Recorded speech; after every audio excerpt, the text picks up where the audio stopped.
Hi, today I'm going to show you how you can add page numbers onto PDF. So you can see here, I have a sample PDF right here is about 10 pages long. You can see right now it doesn't have any page numbers down here on the footer.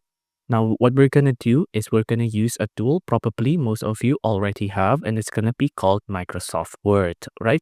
So let's go to our search bar here and let's search for Word. Let's open it.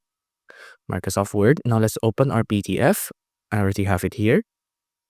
Let's click on OK. It'll just show us this warning here that will say it'll convert our PDF onto a Word editable document. And you can see now we have an editable document like this, right? Now, the first thing you have to do is that you'll have to proofread your PDF.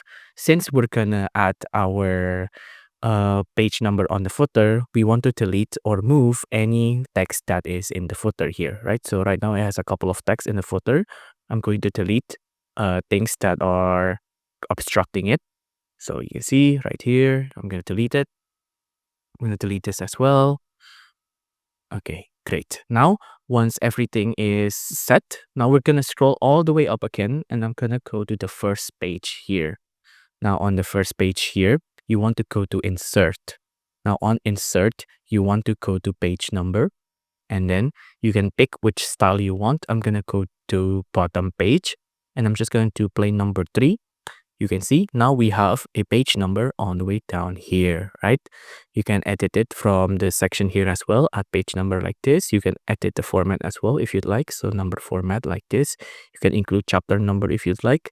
The page numbering, it can also continue from previous section, or you can modify it to start at a number you'd like, but just click on OK. I'm just going to click out again. And now we have a page number on our PDF right there. If you enjoyed this video, please consider liking and subscribing.